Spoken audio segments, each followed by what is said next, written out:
pag-aasawa, hindi madalas masaya.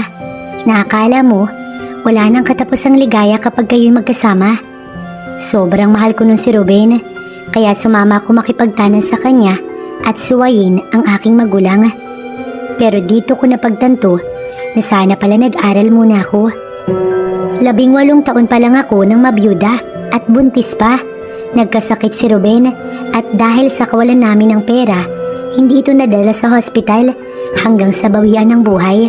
At ngayon, mag-isa kong itinataguyod ang aming anak na 2 taon pa lang. Marami na akong hirap at pagod na tiniis, alang-alang sa aking anak at patuloy na magsasakripisyo para sa kanya. Minsan nga, gusto ko nang sumuko pero hindi pwede. Beng, ikaw pala, halika pasok. Malawak ang ngiti sa akin ni Sir Alfred na asawa ni Ma'am Cecil nang ako ay dumating. Ito ang mag-asawang aking ipinaglalabada. Araw yun ng linggo, 4:00 ng hapon.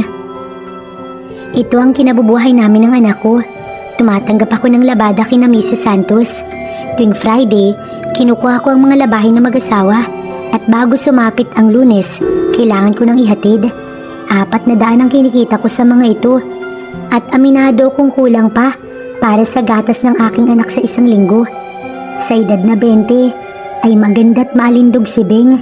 May mapang-akit na katawan at meron ding magandang muka.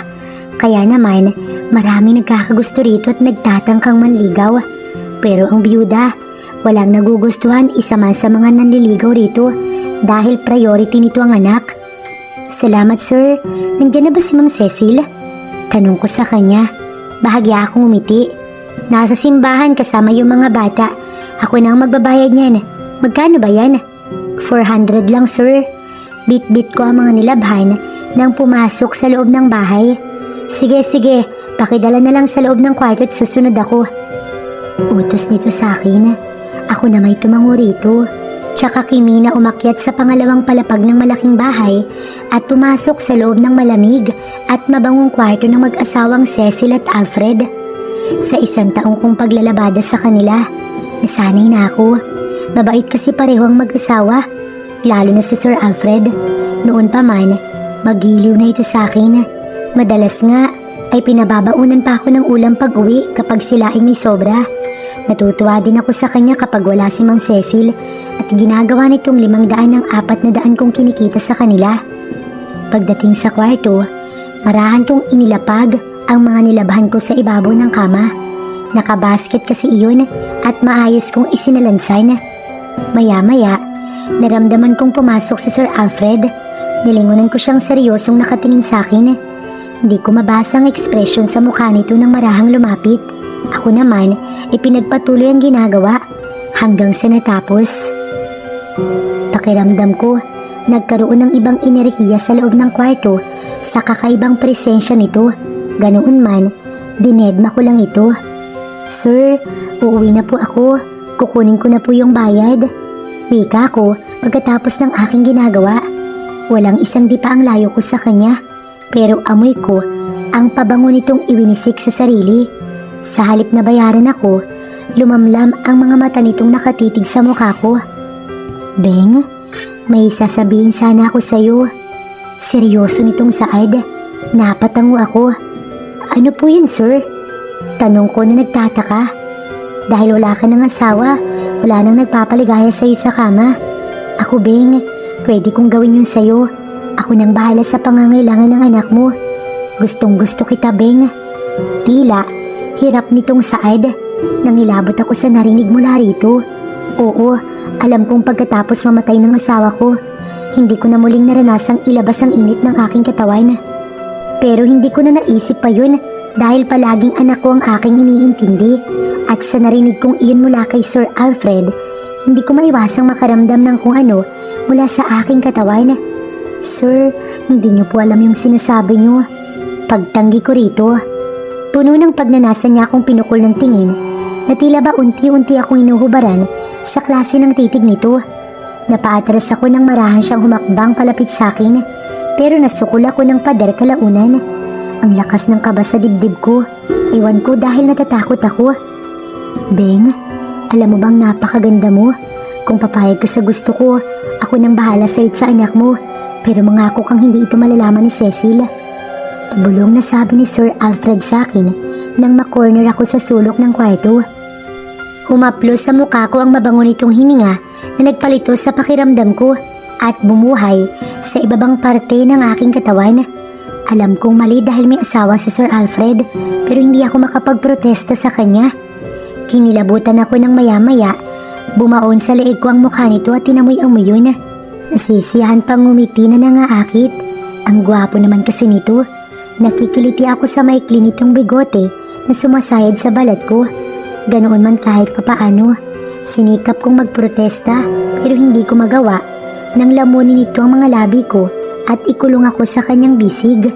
Kakaibang pakiramdam ang lumukob sa akin at nang hina ako hanggang sa namalayan ko na lamang na nakahiga na ako sa ibabaw ng kama at nakapwesto na si Sir Alfred. Ngayon ay pinagsasaluhan namin ang kakaibang init mula sa parehong uhaw ng mga katawan namin. Nilalabas ko ang impit na ingay dahil sa kakaibang sayang nalalasap ko. Kahit na sa pakiramdam kong pagtatak silang ginagawa naming dalawa dahil sa may asawa si Sir Alfred. Pagkatapos ng nangyari sa amin ni Sir Alfred, tinulungan ako nitong magbihis dahil pakiramdam ko'y lutang pa ako. Walang patid itong nagpasalamat sa akin at bago ako tuluyang lumabas ng silid na iyon, binigyan pa ako ng malalim at matagal na halik sa labi bago binitiwan. Lumapit ito sa drawer at kumuha ng pera, tsaka ako inabutan ng makapal na lilibuhin. Ako naman ay umuwi na kaagad. Habang naglalakad ay tila damang-dama ko pa sa aking kaloob-looban ang nangyari sa amin ni Sir Alfred.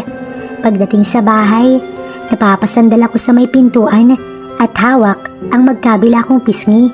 Ngayon ko lang na-realize kung anong bagay ang nagawa ko kanina. Nakalimot ako. Naramdaman kong nasabik ako sa init ng katawang umangking sa akin. Nagkasala ko sa araw na ito, pero bakit gustong-gusto kong gawin ulit? Napailing-iling ako. Mali, hindi na dapat pang maulit. Bigla ay sumagi sa isip ko ang aking anak na iniwan ko lang sa kapitbahay.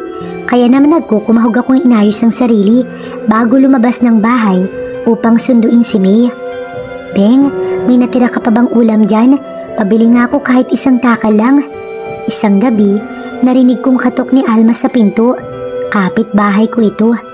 Kapag walang labada, nagtitinda din ako ng ulam at inaalok sa mga construction workers sa kabilang kanto. May malaking building na pinapatayo kalapit sa aming lugar. Dagdag kita ko din kasi ito. 3 linggo ko na iyong ginagawa, ang magluto at ginamit kong puhunan ng perang binibigay sa akin ni Sir Alfred. Tamang-tama, Alma. May natitira pang gulay. Sa'yo na lang to. Habang sinasandok ay sabi ko sa kanya. Pinapasok ko na ito sa loob ng bahay kaya nakapagkwentuhan kami kahit papaano. Isa si Alma na katuwang kuminsang magdala ng aking paninda. Kaibigan kapitbahay na maasahan sa oras ng kagipitan. Salamat, pero tanggapin mo na tong 50 pesos pandagdag sa puhunan mo. Sabi ko naman kasi sa iyong mag-asawa ka na muli nang hindi ka nahihirapan. Nandiyan naman si Carlos o binata. Sabay abot sa akin ng perang papel habang nagbibiro. Nangiti lang ako.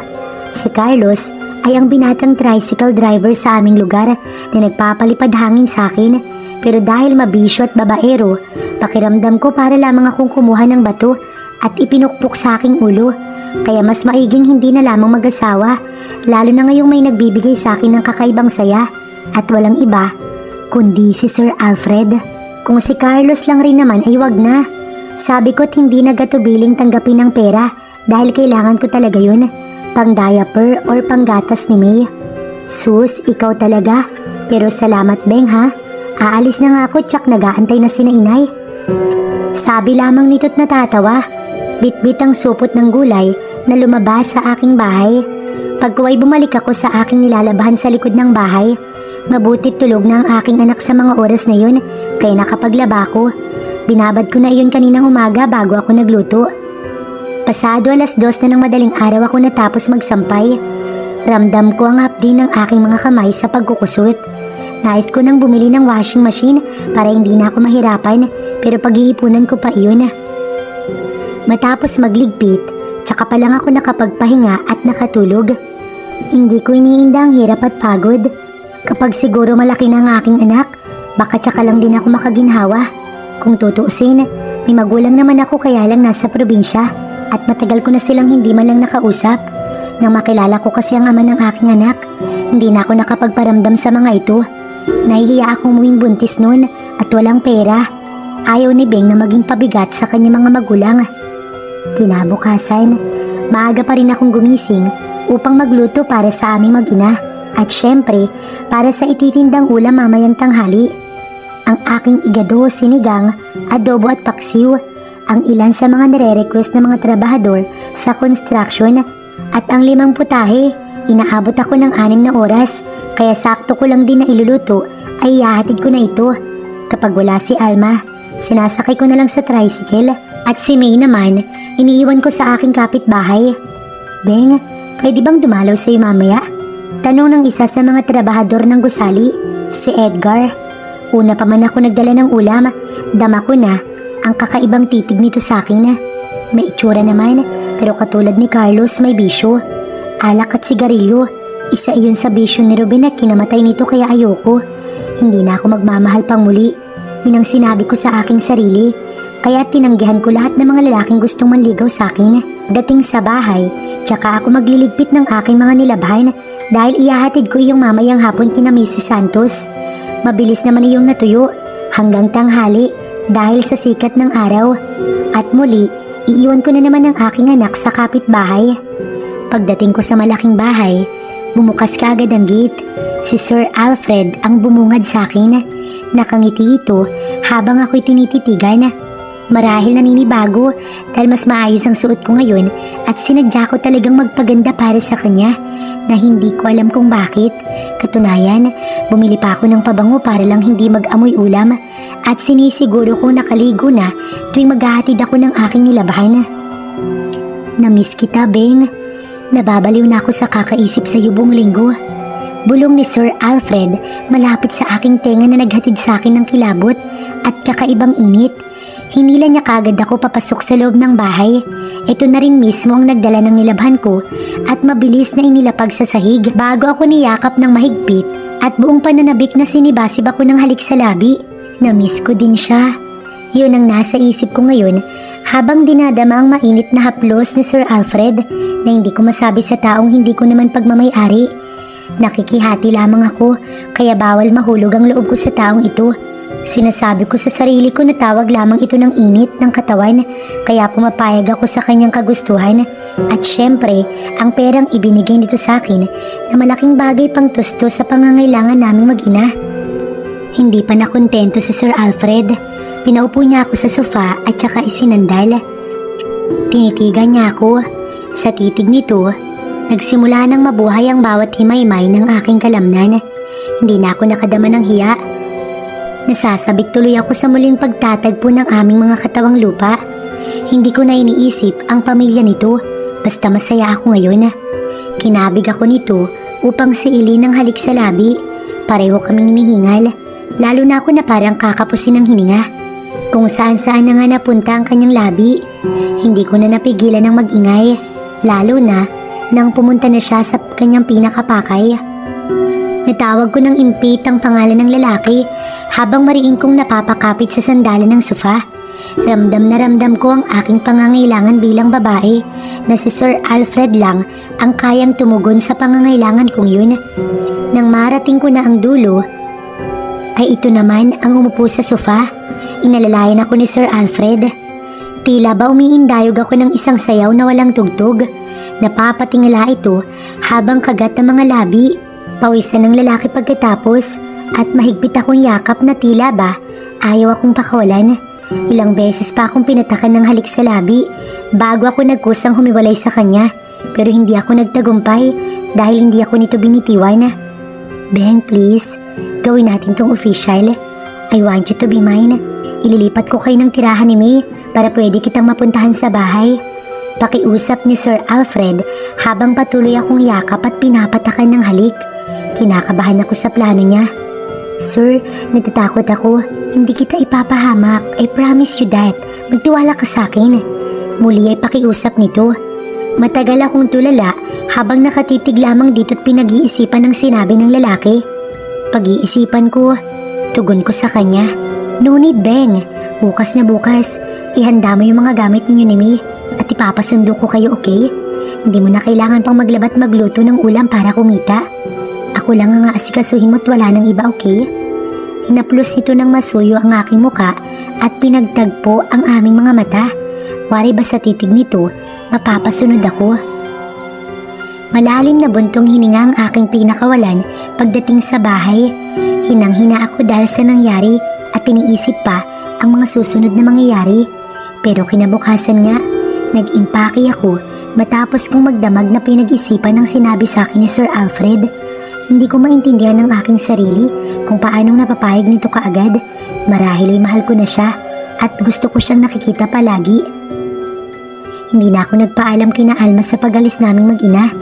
Hindi ko kasi alam kung paano sasabihin sa kaibigan ng napagpasyahan ko. At alam kong hindi niya ako maiintindihan sakali mang malaman nito ang tungkol sa maling relasyon namin ni Sir Alfred. Sa pagpayag ko sa kagustuhan nito, iisa lamang ang ibig sabihin nun. Pumayag na rin ako magkasala. Alas 6 ng hapon, may sumundo sa amin ang anak ko. Handa na ang aming mga konting gamit, kaya saglit lang, nakaalis agad kami na hindi namamalayan ng iba. Nakadama pa ako ng lungkot dahil hindi ko na makikita pa ang naging kaibigan ko sa lugar na to. Nasa bahay na inuupahan namin din yun ang masaya at malungkot naming alaala ni Ruben. At sa pag-alis namin dito, tuluyang pagbaon ko ng limot sa kanya. Thank you, Beng. Thank you so much. Salubong sa amin ni Sir Alfred na nasa bahay na pala na aming lilipatan, halatang nag-aabang ito sa amin. Mabilis ako niyakap dahil sa tuwa nito na akala hindi ako papayag. Matapos ipasok sa loob ng bahay ang aming dala ng lalaking sumundo sa amin, nagpaalam kaagad ito. Inilibot ko naman ang aking mata sa maliwalas na bahay. Mas maayos kaysa sa aming tinitirahan. Kompleto ng mamahaling gamit. Sir Alfred, sambit ko sa kanya. Hindi ko alam kung magpapasalamat pa ba ako. Mahal kita, Beng. Ibibigay ko lahat ng kailangan niyo ni May basta mangako ka lang sa akin na mananatili ka sa tabi ko. Tumangwa ako't nagpasalamat sa kanya. Mahal ako ni Sir Alfred. Ang saya kong malaman yun kahit na alam kong may kahati ako sa kanya. Sa gabing yun, magdamag kaming nagpakasawa na gawin ang bagay na yun. Malaya naming nagawa ang mga nais ng aming katawan. Hindi ko na alam kung ilang beses kong narating ang dulo. Ang alam ko lang, mahal ko na siya. Nasasabi ko na rin ang mga katagang iyon sa lalaking binibigyan nito ng katugunan. Iisa lang ang alam naming pareho, ang mahal namin ng isa't isa at magkayakap kaming natulog dahil sa pagod. Umaga na si Sir Alfred umuwi at nangakong babalik paglipas ng 2 araw. Hindi daw kasi ito pwedeng umuwi ng madalas sa kanya dahil baka nga mahalata ng asawa. Malungkot ako sa katotohanan yun pero nagsimulang umangat ang aking buhay. Maraming pera si Alfred at katunayan nag-open ito ng account para sa akin kung saan inilalagay ng lalaki ang allowance namin ni May linggo-linggo. Sobra pa nga yung binibigay nito kaya naibibili ko na ng maayos na gamit ang anak ko at hindi na kinukulang ng gatas si May. Nasa office ako, Beng. Pwedeng pumunta ka? Miss na talaga kita. Nasa kabilang linya si Alfred ngayon at kausap ko ito sa cellphone. Bago kami naghiwalay 1 linggo na ang nakararaan, hindi pa ito ulit nakakabalik sa bahay dahil sobrang abala sa trabaho. Alfred, baka may makakita sa akin. Kabado kong wika. Maraming tao sa office nito, tsak may makakahalata. Ako nang bahala, please, Beng. I need you right now. Nakikiusap nitong Saad. Naglalambing at kapag ganun, hindi ako makapagprotesta. Nagbihis kami ni May at sumakay ng taxi patungo sa building na pagmamay-ari ni Alfred. Kung bakit nawala ang sir kapag tinatawag ko ito, yun ay ayaw ng lalaki. Gusto nitong tawagin ko siyang love, sweetheart or honey.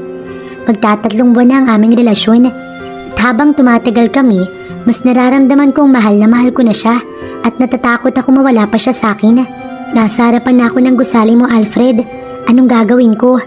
Text ko sa kanya pagbaba namin ni May ng taxi sa harapan ng malaking building. Matagal itong hindi sumagot kaya nagantay ako. Ang sandali pa ay tumawag na ang lalaki. Hintayin mo na lang ako sa baba. Lalabas na lang tayo. Parating kasi si Cecil. Pasensya na, Beng. Hinging pa umanhin ito. Napabuntong hininga ko. Pero dahil miss ko na rin siya at gusto nang makita, pumayag ako mag-antay. Tumawid ako sa kabilang bahagi at pumasok sa isang fast food chain. Dito ko balak hintayin si Alfred hanggang sa lumabas. Pumuesto ako sa gilid kung saan tanaw ko kapag lumabas siya. Tiyak namang tatawag ito sa akin.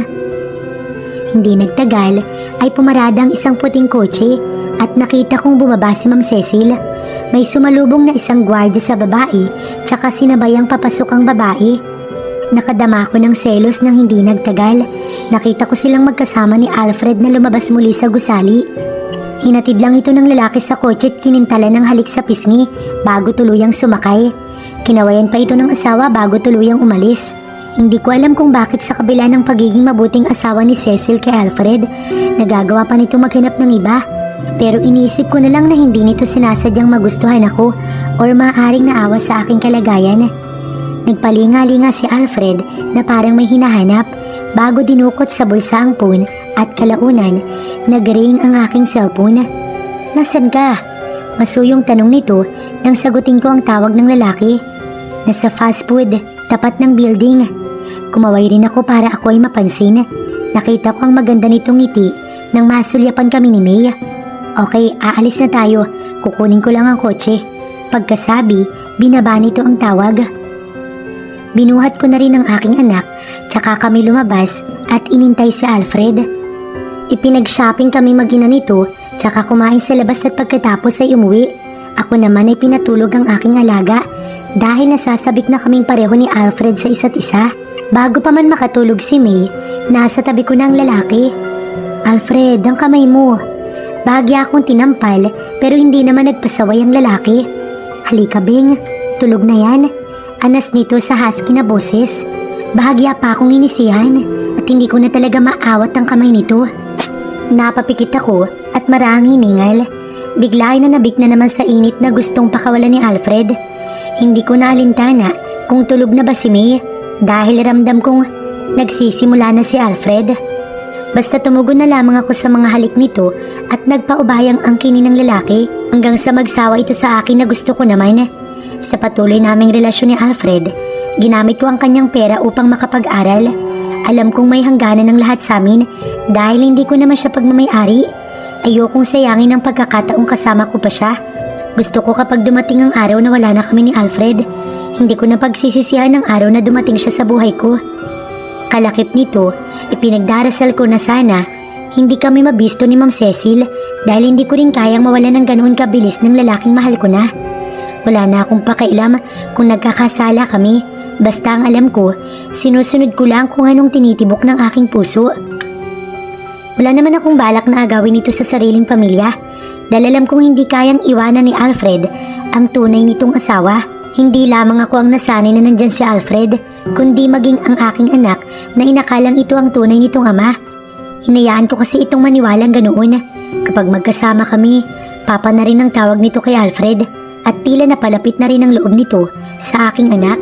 Tuwing pagkatapos ng isang linggo kapag umuwi sa bahay ang lalaki, napakaraming pasalubong nito sa aking anak. Mahal kami ni Alfred at alam ko yun.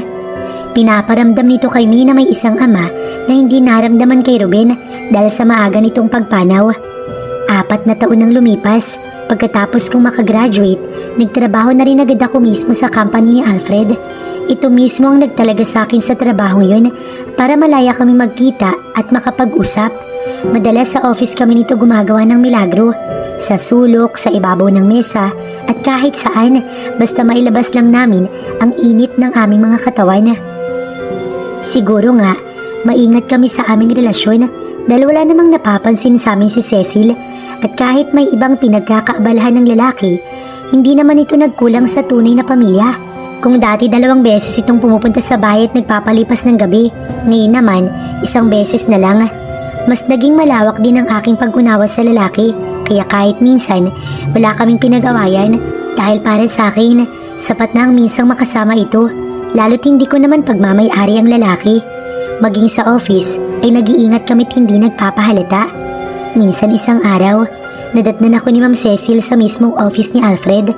Wala naman kaming ginagawang masama kundi trabaho lang naman ang pinag-uusapan namin dahil katatapos lang namin. "Beng?" Pareho kaming nagkagulatan. Bigla akong kinabahan.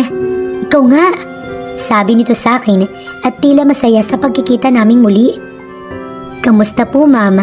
Ang tanong ko rito, napatingin ito sa gawin ni Alfred. Wala ka nabanggit sa akin na dito pala nagtatrabaho si Beng. Sabi nito sa asawa. Kailangan ko pa bang banggitin sa'yo? Tanong naman ni Alfred sa asawa. Siguro oo, dahil bigla na lang siyang nawala nun at hindi na nagpaalam sa akin. Ang sabi ng mga kapitbahay, umalis at hindi nagpasabi. At dito lang pala kita matatagpuan muli sa office ni Alfred. May pagdududa ang boses nito. Hindi ako nakaimik, nanatiling nakatango. Okay Beng, you can go now. Mag-uusap lang kami ni Cecil. Pagtataboy sa kanya ng lalaki. No Beng, stay here. Marami din kasi akong itatanong sa'yo. Sabi nito at hinagod ako ng nagdududang tingin. May nakakakita kasi sa inyong dalawang magkasama. May dapat ba akong malaman tungkol sa inyong dalawa? Kabit ka ba ng asawa ko? Bagaman mahinahon ay madiin itong tanong. Napatayo si Alfred sa kinauupuan. Cecil, stop accusing her. Hindi kita kinakausap, Alfred. Si Beng ang tinatanong ko. Putol nito sa sasabihin ng asawa bago humarap sa akin. Hindi ko alam kung bakit napaluha ako. Kailanman, hindi ko hinangad na masira ang relasyon ng dalawa. Ma'am, kung pinagdududahan niyo po ko, maghahanap na lang ako ng ibang trabaho. Wika ako tumalikod. Hindi ko aaminin yun para lang mag-away ang dalawa at maghiwalay. Ito na yung hangganan na sinasabi ko noon sa sarili. Lumabas ako ng gusali habang umiiyak matapos magligpit ng gamit at pagdating sa bahay ay nag-impake. Ipinaliwanag ko na lang sa yaya ni May na kailangan na naming umuwi sa probinsya. Siguro naman, sapat na ang matagal na panahong magkasama kami ni Alfred. Masakit para sa akin na maghiwalay kami at iwan ito. Pero ganun talaga ang buhay, walang permanente. Paalis na sana kami nang dumating si Alfred. Agad ako niyakap nang makitang paalis na kami. Ben, please don't leave me. Mahal na mahal kita. Hindi ko kayang mawala ka. Pagsusumamo nito pero nagpumilit ako makawala sa kanya. Hindi maganda kung magpapatuloy pa kami. May nagdududa na si Ma'am Cecil. Baka sa muling magkita kami, may gawin na itong hindi maganda sa akin.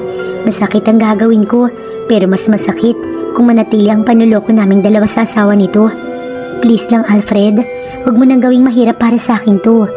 Namalisbis ang luha ko, tsaka ako mawala sa kanya at maging si May ay umiiyak at ayaw humiwalay sa kinilala nitong ama. Nakita ko pang humabol si Alfred sa sinasakyan naming taxi, pero tiniis ko siya.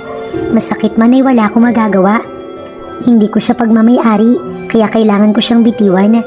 Sa amin, maluwag akong tinanggap ng aking mga magulang dahil matagal na pala ako napatawad ng mga ito, kaya kahit papaano, masaya akong kasama sila. Mahirap mag-move on dahil taon ang lumipas. Dama ko pa yung sakit sa paghihiwalay namin ni Alfred. Tinuon ko na lamang ang atensyon ko sa aking pamilya at sa aking anak, pero may gabing nagigising ako tumiiyak dahil sa alaala ni Alfred. Anak, may bisita. Ang sabi sa akin ni inay. Walang pasok kaya nag-general cleaning ako. Si Itay ay nasa bukid at ang anak ko naman ay nasa mga pinsan. Sino ho? Walang tugon mula kay inay kaya lumabas na lang ako para magulat. Si Alfred, nasa labas ng bahay namin. Napaatras ako pagkakita sa kanya pero malalaki naman ang hakbang nito at nilapitan ako't niyakap. Beng, hiwalay na kami ni Cecil. Hindi ko na siya mahal. Nagparaya siya dahil hindi na kami masaya. Akala ko hindi na kita makikita pa. Salamat naman at natuntun kita. I love you so much. Sabi nito sa akin na tila maiiyak. Ako man, agad naglandas ang aking luha. Hindi makapaniwala na darating ang araw na magkakasama pa kami. Tila ba isang panaginip lamang. Pero napatunayan kong totoong nangyayari nang hagkan ako nito sa labi at muling yakapin. Tinanggap naman ng magulang ko si Alfred matapos kong ipakilala at nagpakasal kami sa aming probinsya. Sa ngayon, masaya na kami nagsasama bilang mag-asawa nito sa aming probinsya kasama ang sarili naming anak.